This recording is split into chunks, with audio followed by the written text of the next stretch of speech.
Hello and welcome to Being Prodigy. Now put on your headphones and start learning. To get special study material, just contact us through the link in the description.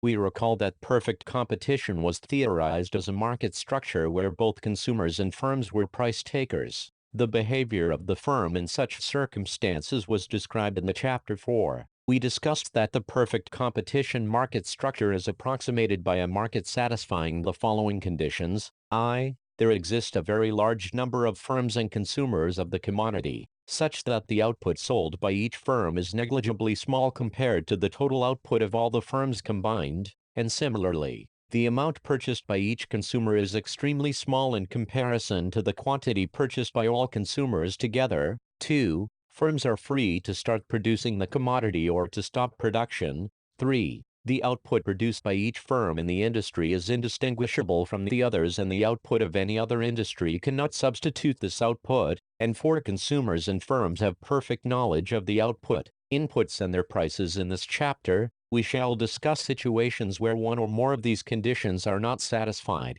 If assumptions I, N, 2 are dropped, we get market structures called monopoly and oligopoly. If assumption 3 is dropped, we obtain a market structure called monopolistic competition. Dropping of assumption 4 is dealt with as economics of risk. This chapter will examine the market structures of monopoly, monopolistic competition and oligopoly. Simple monopoly in the commodity market. A market structure in which there is a single seller is called monopoly. The conditions hidden in this single-line definition, however, need to be explicitly stated. A monopoly market structure requires that there is a single producer of a particular commodity, no other commodity works as a substitute for this commodity, and for this situation to persist over time, sufficient restrictions are required to be in place to prevent any other firm from entering the market and to start selling the commodity. In order to examine the difference in the equilibrium resulting from a monopoly in the commodity market as compared to other market structures, we also need to assume that all other markets remain perfectly competitive. In particular, we need that the market of the particular commodity is perfectly competitive from the demand side, i.e. all the consumers are price takers, and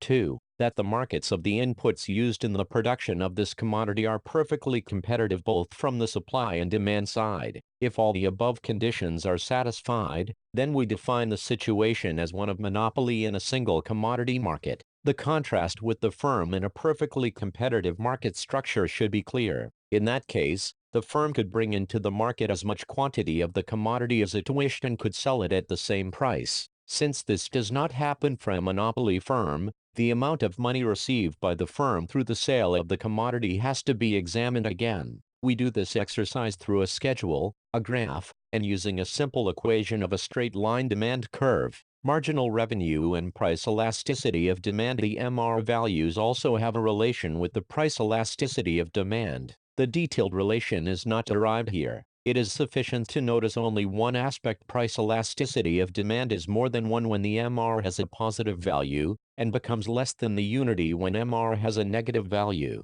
As the quantity of the commodity increases, MR value becomes smaller and the value of the price elasticity of demand also becomes smaller. Recall that the demand curve is called elastic at a point where price elasticity is greater than unity, and elastic at a point where the price elasticity is less than unity, and unitary elastic when price elasticity is equal to 1 when quantity is less than 10 units. MR is positive and the demand curve is elastic, and when quantity is of more than 10 units, the demand curve is inelastic. At the quantity level of 10 units, the demand curve is unitary elastic. Short-run equilibrium of the monopoly firm. As in the case of perfect competition, we continue to regard the monopoly firm as one which maximizes profit. In this section, we analyze this profit maximizing behavior to determine the quantity produced by a monopoly firm and price at which it is sold. We shall assume that a firm does not maintain stocks of the quantity produced and that the entire quantity produced is put up for sale.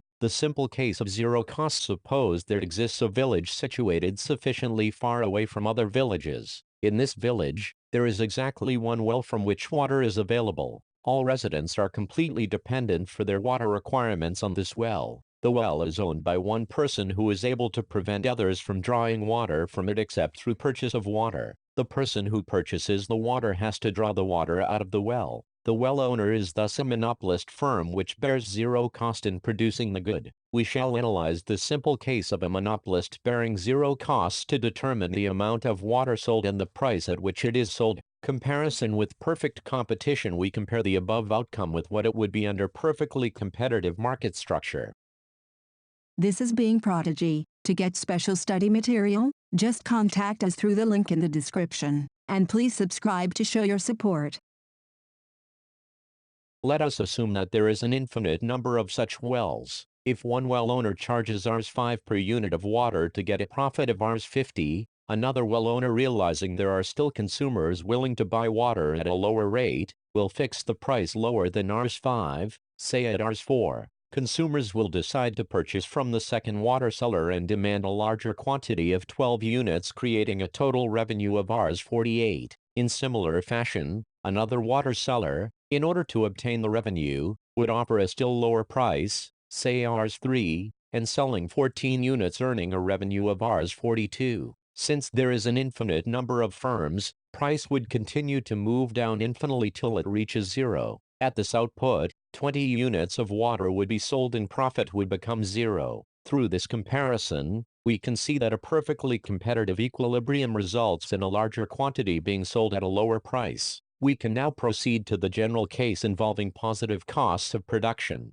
Comparison with perfect competition. Again, we compare the monopoly firm's equilibrium quantity and price with that of the perfectly competitive firm. Recall that the perfectly competitive firm was a price taker. Given the market price, the firm in a perfectly competitive market structure believed that it could not alter the price by producing more of the output or less of it. In the long run, we saw in Chapter 5 that with free entry and exit, perfectly competitive firms obtain zero profits. That was due to the fact that if profits earned by firms were positive, more firms would enter the market and the increase in output would bring the price down, thereby decreasing the earnings of the existing firms. Similarly, if firms were facing losses, some firms would close down and the reduction in output would raise prices and increase the earnings of the remaining firms. The same is not the case with monopoly firms. Since other firms are prevented from entering the market, the profits earned by monopoly firms do not go away in the long run. Some critical views. The results presented above portray an extremely negative picture of the impact of monopoly in a commodity market. The monopoly firms solely benefit themselves at the cost of consumers. The monopoly firm receives a higher profit and a positive profit even in the long run. On the other hand, consumers get a lesser quantity of the output and have to pay more for each unit consumed. However, varying views have been expressed by economists concerning the question of monopoly. First, it can be argued that monopoly of the kind described above cannot exist in the real world. This is because all commodities are, in a sense, substitutes for each other. This in turn is because of the fact that all the firms producing commodities, in the final analysis, compete to obtain the income in the hands of consumers. Another argument is that even a firm in a pure monopoly situation is never without competition. This is because the economy is never stationary. New commodities using new technologies are always coming up, which are close substitutes for the commodity produced by the monopoly firm. Hence, the monopoly firm always has competition in the long run. Even in the short run, the threat of competition is always present and the monopoly firm is unable to behave in the manner we have described above. Still, another view argues that the existence of monopolies may be beneficial to society. Since monopoly firms earn large profits, they possess sufficient funds to take up research and development work, something which the small perfectly competitive firm is unable to do. By doing such research, monopoly firms are able to produce better quality goods. Also, because of the more modern technologies which such firms are able to use, their marginal costs may be so much lower that the equilibrium level of output, where MC equals MR, may be even larger than that in the case of perfect competition. This is Being Prodigy. To get special study material, just contact us through the link in the description. And please subscribe to show your support.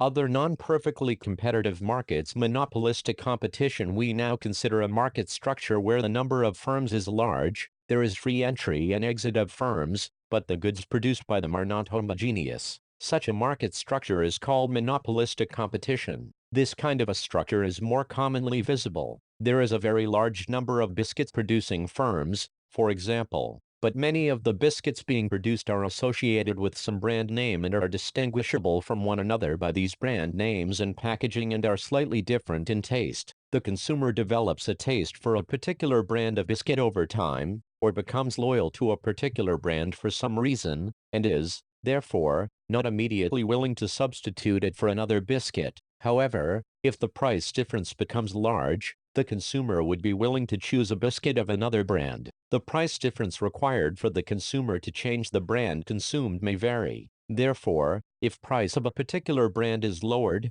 some consumers will shift to consuming that brand. Further, lowering of the price will lead to more consumers shifting to the brand with the lower price. Hence, the demand curve faced by the firm is not horizontal, perfectly elastic, as is the case with perfect competition. The demand curve faced by the firm is not the market demand curve, as in the case with monopoly. In the case of monopolistic competition, the firm expects small increases in demand if it lowers the price. Hence, the marginal revenue is slightly less than the average revenue. The firm increases its output whenever the marginal revenue is greater than the marginal cost. But since the marginal revenue is lower than the price, the marginal revenue becomes equal to the marginal cost at a lower level of output compared to perfect competition. For this reason, the monopolistic competitive firm produces lower output as compared to the perfectly competitive firm. Given lower output, since consumers as a whole are willing to pay more per unit, the price of the commodity becomes higher than the price under perfect competition. The situation described above is one that exists in the short run.